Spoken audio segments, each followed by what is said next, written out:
नमस्ते जी। छठी श्रव्य कणिका व्यवहार भानु। लेखक महर्षि दयानंद जी सरस्वती। प्रसंग चल रहा है सुसंतान और कुसंतान का और शीर्षक है कैसी आज्ञा नहीं माननी चाहिए। प्रश्न किया, जो माता पिता, आचार्य और अतिथि अधर्म करें और कराने का उपदेश करें तो मानना चाहिए व नहीं। उत्तर दिया, कदापि नहीं। कुमाता कुपिता संतानों को बुरे उपदेश करते हैं कि बेटा बिटिया तेरा विवाह शीघ्र कर देंगे, किसी की चीज पावे तो उठा लाना, कोई एक गाली दे तो तू उसको 50 गाली दे दे। लड़ाई झगड़ा, खेल, चोरी जारी, मिथ्याचरण, भांग, मद्य, गांजा, चरस, अफीम, खाना पीना आदि कर्म करने में कुछ भी दोष नहीं, क्योंकि यह तो अपनी कुल परंपरा है। सुनो प्रमाण, कुल धर्म सनातनः, जो कुल में धर्म पहले से चला आता है उसके करने में कुछ भी दोष नहीं। अब सुसंतान आह, यानी सुसंतान क्या कहती है? जो तुमने शीघ्र विवाह करना, किसी की चीज उठा लाना आदि कर्म कहे हैं वे दुष्ट मनुष्यों के काम हैं, श्रेष्ठों के नहीं। किंतु श्रेष्ठ तो ब्रह्मचर्य से पूर्ण विद्या पढ़कर स्वयंवर अर्थात पूर्ण युवा अवस्था में दोनों का प्रसन्नता पूर्वक विवाह करना, किसी की करोड़ों की चीज जंगल में भी पड़ी देखकर कभी ग्रहण करने की मन में भी इच्छा न करना आदि कर्म किया करते हैं।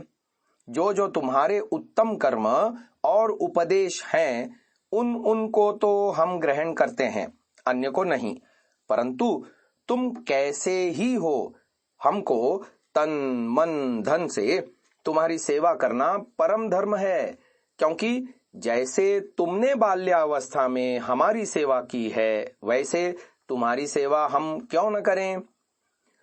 अब इस पर कुसंतान क्या कहती है, कुसंतान का क्या दृष्टिकोण होता है वो भी बता रहे हैं। श्रेष्ठ माता पिता, आचार्य, अतिथियों से अभागे संतान इस प्रकार कहते हैं कि हमको खूब खिलाओ पिलाओ, खेलने दो, हमारे लिए कमाया करो, जब तुम मर जाओगे तब हम ही को तो सब करना पड़ेगा। शीघ्र विवाह कर दो, नहीं तो हम इधर उधर लीला करेंगे, बाग में जाके नाच तमाशा करेंगे, वह वैरागी हो जाएंगे। पढ़ने में बड़ा कष्ट होता है, हमको पढ़ के क्या करना है, क्योंकि हमारी सेवा करने वाले तुम बने ही हो। हमको सैर सपट्टा, सवारी शिकारी, नाच, खाने पीने, ओढ़ने पहनने के लिए खूब दे दिया करो, नहीं तो हम जब जवान होंगे तब तुमको समझ लेंगे। दंडा दंडी, नखा नखी, केशा केशी, मुष्टा मुष्टि, युद्धम एव भविष्यति अन्यत किम। ऐसे ऐसे संतान दुष्ट कहाते हैं। उत्तम माता पिता आदि उनसे कहते हैं कि सुनो लड़कों, अभी तुम्हारी पढ़ने गुनने की, सत्संग करने, अच्छी अच्छी बातें सीखने की, वीर्य निग्रह तथा आचार्य आदि की सेवा करके विद्वान होने की, शरीर और आत्मा की पूर्ण युवावस्था आदि उत्तम कर्म करने की अवस्था है। जो चूकोगे तो फिर पीछे पछताओगे। पुनः ऐसा समय तुमको मिलना अति कठिन है, क्योंकि जब तक हम घर का और तुम्हारे खाने पीने आदि का प्रबंध करने वाले हैं, तब तक तुम सुशिक्षा ग्रहण पूर्वक सर्वोत्कृष्ट विद्या रूपी धन को संचित करो। यही अक्षय धन है कि जिसको चोर आदि न ले सकते, न भार होता, और जितना दान करो उतना ही अधिक अधिक बढ़ता चला जाता है। इसके होने से जहां रहोगे वहां सुखी और प्रतिष्ठा पाओगे। धर्म, अर्थ, काम और मोक्ष के संबंधी कर्मों को जानकर सिद्ध कर सकोगे। हम जब तुमको विद्यारूप श्रेष्ठ गुणों से अलंकृत देखेंगे तभी हमको परम संतोष होगा, और जो तुम कोई दुष्ट काम करोगे तो हम अपना भी अभाग्य समझेंगे, क्योंकि हमारे कौन से पापों के फल से हमको दुष्ट संतान मिले। क्या तुम नहीं देखते कि जिन मनुष्यों को राज्य धन प्राप्त भी हैं परंतु विद्या और उत्तम शिक्षा के बिना नष्ट भ्रष्ट हो जाते हैं। और श्रेष्ठ विद्या सुशिक्षा से युक्त दरिद्र भी राज्य और ऐश्वर्य को प्राप्त होते हैं। इसलिए तुमको चाहिए कि यान्यस्माकं सुचरितानि तानि त्वयोपास्यानि नो इतराणि। तैत्तिरीय आरण्यक प्रपाठक 7 अनुवाक संख्या 11। और यही वाक्य सत्यार्थ प्रकाश द्वितीय समोल्लास में भी तृतीय समोल्लास में भी अंकित हैं। जो जो हमारे उत्तम चरित्र हैं सो करो, और जो कभी हम भी बुरे काम करें उनको मत मानो, उनको मत करो, इत्यादि उत्तम उपदेश और कर्म करने और कराने हारे माता पिता और आचार्य आदि श्रेष्ठ कहते हैं। आगे शीर्षक आ रहा है राजा प्रजा और इष्ट मित्रों के साथ वर्ताव। प्रश्न पूछा गया, राजा प्रजा और इष्ट मित्रादि के साथ कैसा कैसा व्यवहार करें? इसका उत्तर दिया जा रहा है, राजपुरुष प्रजा के लिए सुमाता सुपिता के समान और प्रजा पुरुष राज संबंध में सुसंतान के सदृश वर्त कर परस्पर आनंद बढ़ावे। मित्र मित्र के साथ सत्य व्यवहारों के लिए आत्मा के समान प्रीति से वर्ते, परंतु अधर्म के लिए नहीं। पड़ोसी के साथ ऐसा वर्ताव करें कि जैसा अपने शरीर के लिए करते हैं वैसे ही मित्रादि के लिए भी कर्म किया करें।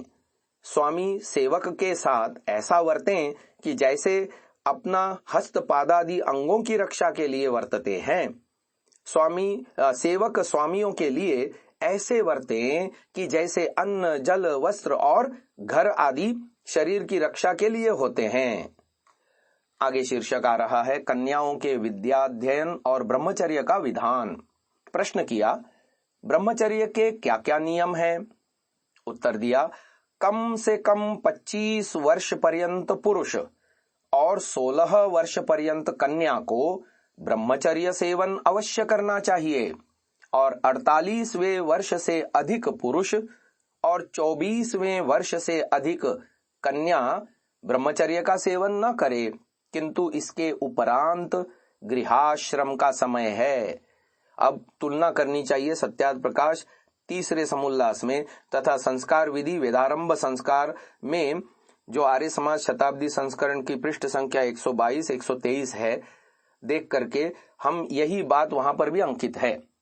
फिर प्रश्न किया, प्रमादी ब्रूते यानी पागल मनुष्य कहता है कि सुनो जी, कन्याओं का पढ़ना शास्त्रोक्त नहीं, क्योंकि जब वे पढ़ जाएंगी तो मूर्ख पति का अपमान कर इधर उधर पत्र भेजकर अन्य पुरुषों से प्रीति जमा के व्यभिचार किया करेंगी। इस पर सज्जन समाधत्ते उत्तर के रूप में श्रेष्ठ मनुष्य कहता है, सुनो जी, तुम्हारे कहने से यह आया कि किसी पुरुष को भी न पढ़ना चाहिए, क्योंकि वह भी पढ़कर मूर्ख स्त्री का अपमान और डाक गाड़ी चलाकर इधर उधर अन्य स्त्रियों के साथ सैर सपाटा किया करेगा। अब प्रमादी कहता है, प्रश्न उठाता है, हाँ, पुरुष भी न पढ़े तो अच्छी बात है, क्योंकि पढ़े हुए मनुष्य चतुराई से दूसरों को धोखा देकर अपमान करके अपना मतलब सिद्ध कर लेते हैं। इस पर सज्जन ने उत्तर रूप में कहा कि सुनो जी, यह विद्या पढ़ने का दोष नहीं, किंतु आप जैसे मनुष्यों के संग का दोष है, और जो पढ़ना पढ़ाना धर्म और ईश्वर की विद्या से विरुद्ध है सो तो प्रायः बुरे काम का कारण देखने में आता है, और जो पढ़ना पढ़ाना उक्त विद्या से सहित है वह तो सबके सुख और उपकार ही के लिए होता है। अब आगे प्रश्न कर रहे हैं, कन्याओं के पढ़ने में वैदिक प्रमाण कहाँ है? तो प्रमाण दे रहे हैं, सुनो प्रमाण, ब्रह्मचर्येण कन्या युवानम विंदते पतिम। अथर्ववेद कांड 11 सूक्त 5 मंत्र संख्या 18। अर्थ कर रहे हैं इसका, जैसे लड़के लोग ब्रह्मचर्य करते हैं वैसे कन्या लोग ब्रह्मचर्य करके वर्णाश्रम से लेके वेद पर्यंत शास्त्रों को पढ़कर प्रसन्न करके स्वेच्छा से पूर्ण युवावस्था वाले विद्वान पति को वेदोक्त रीति से ग्रहण करें। क्या अधर्मी से भिन्न कोई ऐसा भी मनुष्य होगा कि किसी पुरुष व स्त्री को विद्या के पढ़ने से रोक कर मूर्ख रखा करे और वेदोक्त प्रमाण का अपमान करके अपना कल्याण किया चाहे। इस मंत्र की व्याख्या ब्रह्मचर्येण कन्या युवानम विंदते पतिम सत्यार्थ प्रकाश के तीसरे समुल्लास व संस्कार विधि वेदारंभ में भी दी हुई है। आज की इस चर्चा को यहीं विराम देते हैं। ओम। इस वीडियो को पूरा देखने के लिए आप सभी महानुभावों का हार्दिक धन्यवाद करते हुए विनम्र निवेदन है, आज ही गूगल प्ले स्टोर से एंड्रॉयड के लिए सांतसा नामक ऐप को आप डाउनलोड करें। इस ऐप में आपको महर्षि दयानंद, आर्य समाज, देशभक्ति, चरित्र निर्माण, संस्कृत आदि से संबंधित सैकड़ों घंटों का ऑडियो श्रवण करने को मिलेगा। इसके अलावा विभिन्न विषयों पर आलेख, सुविचार, प्रदर्शनी एवं बहुत सारे PDF पुस्तकें भी इस ऐप के माध्यम से आप सुन सकते हैं, देख सकते हैं, लाभ उठा सकते हैं, अन्यों के साथ साझा भी कर सकते हैं। धन्यवाद।